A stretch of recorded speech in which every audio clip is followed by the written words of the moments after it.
Hey, I hope you all are having a great day today. You know, all of us, whether we realize it or not, have influence on the lives of other people. That's right. All of us have the potential and possibility of being a leader in some way, shape, or form in the life of another person. When you look around the world today, and even in our own culture, in our own society, there is a lack of genuine leadership among us. You know, when Jesus first called his 12 disciples there at the Sea of Galilee, he said, "Follow me and I will make you to become fishers of men." Now, you know, he was indicating that this is a process. You're going to become this over time.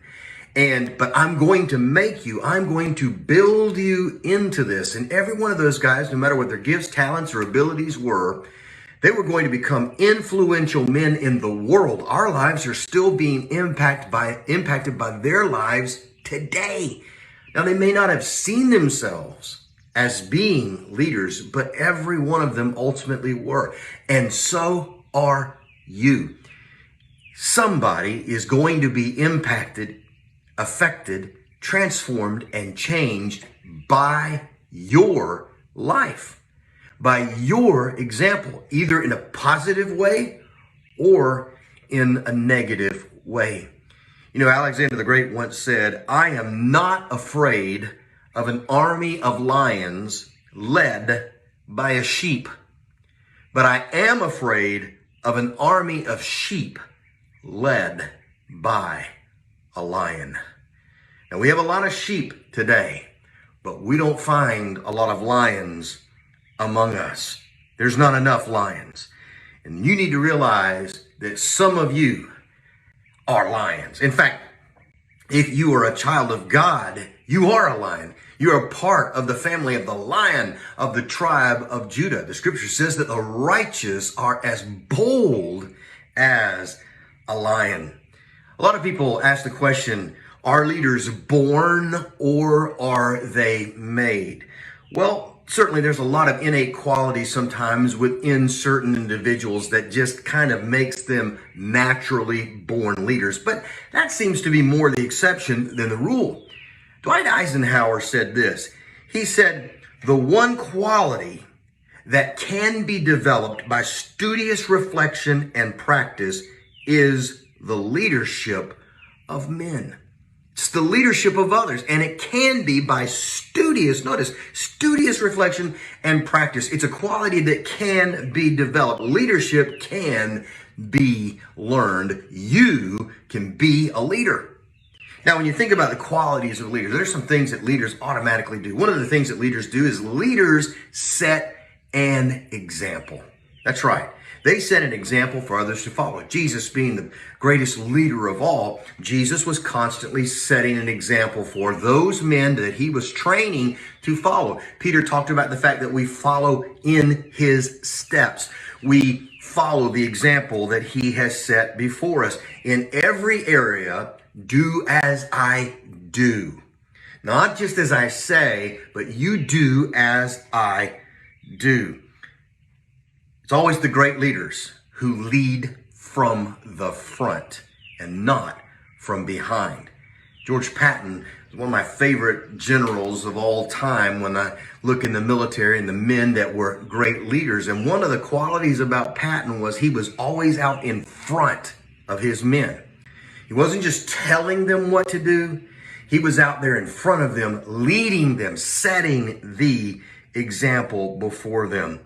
Now, all leaders, they are examples for others to follow. And really, in the kingdom of God, the way up is always down.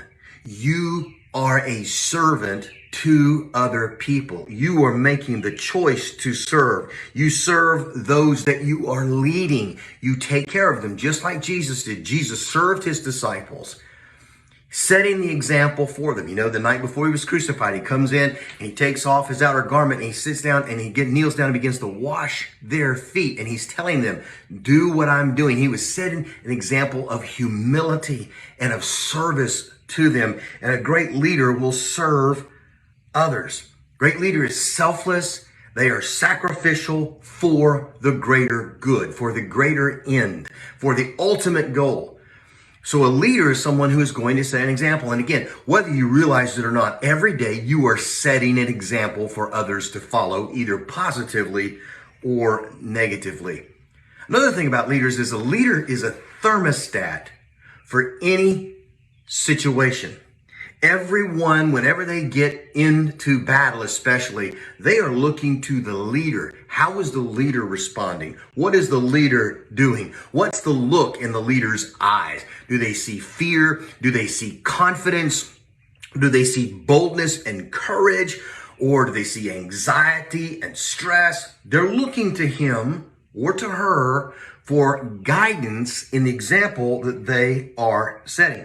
In a tense moment, the true character of a leader is going to be revealed. And a leader can inspire courage in other people and victory for them, or a leader can inspire fear and defeat. But it's a leader, a good leader, is a thermostat in any given situation. I think about Super Bowl 13, one of the greatest quarterbacks of all time, Joe Montana. They're at the whole other end of the field. They got 3 minutes and 20 seconds left to be able to try to win the ball game. They get into the huddle. They're on the 8-yard line. And Joe Montana is looking around. He says to the guys, hey, he says, isn't that John Candy up there?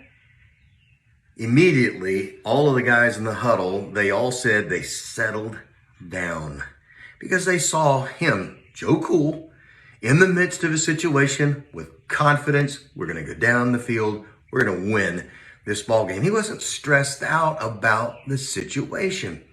And so a good leader is a thermostat in any situation. And people in every situation in life that you find yourself in are looking to you as an example, especially if you claim to be a follower of Jesus Christ.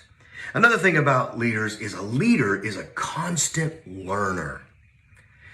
You see, you never come in this journey on this side of the heavenly realm, in this time and space life. You never learn it all.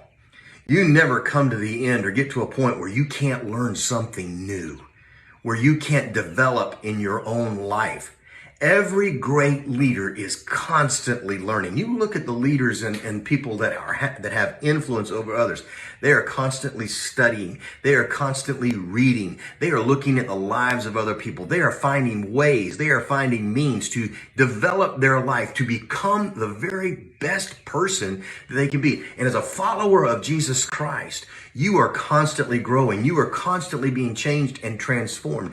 You have this hunger, this desire, this pursuit in your heart to be like Christ. And you're walking with him, allowing him to shape and transform your inner man, your character, so that you become like him in your character and in your conduct, so that you can set an example. So you're constantly learning. Remember, as I said in the beginning, when Jesus called those disciples, he said, follow me and I will make you to become fishers of men. There's a process. It is a learning process. He is the great teacher. He is the instructor. The Holy Spirit, the Bible says, dwelling within us, guides us into all truth. What does it mean to guide us into all truth? He's leading us and he is teaching us. Jesus said he would be a teacher who would come to instruct and teach us in the way we should go and in the things that we should do. And so a leader is a constant learner, developing themselves. If you don't know something, you ask,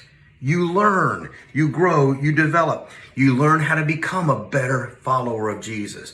You learn how to become a better leader. You give yourself to persistent studying, to prayer, to getting to know God.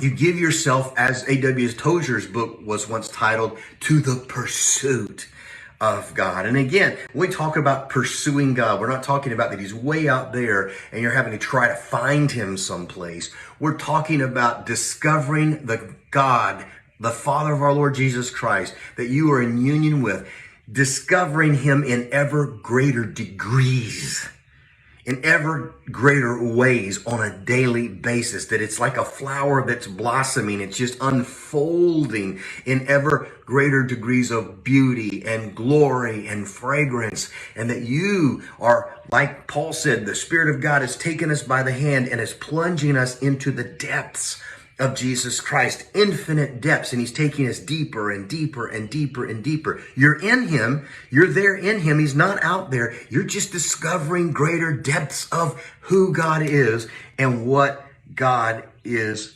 like. So give yourself to study, yes, to read, to look at the lives of other people, to learn from other people, to learn from your own life experiences. Because again, a leader is a person who is setting the example. A leader is a person who's a thermostat in every given situation and is a constant learner, always growing. And then a leader is a person who has honor and who has character. Not perfect, but one who has honor and character. Someone once said, I cannot trust a man to control others who cannot control himself. Discipline is a part of being a great leader. I mean, when you think about Paul, the apostle, what did he talk about? He talked about shadow boxing, as it were, with himself, and he beats his body to bring it under submission, to have discipline in his life. That was so important and vital to him as a follower of Jesus, because discipline is key. Well, a person who is a leader is going to be a person of honor and character, and discipline is a part of that. You see, character and honor in you and in me produces confidence in us from other people when they see it. You can't lead people if they don't have confidence in you. Now, that doesn't mean, again, that you're perfect. We've all made choices in our lives that we regret. We all do things where we find ourselves stumbling through life many times, falling on our faces. But the key about a leader is not whether you get knocked down. The key is getting back up and moving forward, not staying down. And one of the things about leaders is their transparency and their honesty about their flaws and knowing how that when they have fallen, when they have blown it, they can admit it, deal with it, receive the forgiveness, the grace, the cleansing of God, and continue to move forward. That inspires confidence in other people. That's part of being a person of honor and integrity and character. So you don't get confidence from others until you have their respect. And in life, many times, some of the greatest people that I've learned to grow to respect are people who have blown it big time, but in the midst of their failure, discovered the grace of God and then got up. And in the power of that transformative grace, love, mercy, and forgiveness, got up and continued to move forward and set the example. Respect is something that is earned as other people see the integrity of the leader. They see their sincerity. They see their determination. They see their energy and their confidence. And all of those things go into making a person's and shaping a person's character. And as we talked about perseverance and difficulty and hardship a few weeks ago, all go into shaping our character, and leaders learn how to navigate their way through those things and setting the example for others. One of the things that we need to remember is that the strength of a group or a movement is in the will of the leader. And you know what the will is? The will is character in action. That's right. Character in action. Those disciples who followed Christ were energized and empowered as they saw his example, going to the cross, enduring the cross, despising the shame. they would reflect on those things later on in their own personal lives, and it would motivate and encourage them to get up and to move forward because of the example set by Jesus. So whether you realize it or not, you are a leader. Your life is affecting, influencing, and impacting others. And anytime you have the power to influence another person, that makes you a leader. So I ask you the question, are you learning? Are you growing as a person who is a leader? Are you someone that when the chips are down and situations and circumstances get tense and tough, are you a good thermostat for everybody to gauge things by? Are you constantly learning and as you're setting the example? And are you a person of honor, integrity, and character, growing in Christ likeness? Just like Alexander the Great said, that he did not fear an army of lions led by a sheep. There we got a lot of sheep today. No, what he feared was an army of sheep led by a lion. Satan fears lions. He fears the Lion of the tribe of Judah rising up within his people and leading others into the fray with boldness, courage, confidence, and in that process, leading them out from darkness into the glorious kingdom of light. You, my friend, male or female, are a leader. Own it today.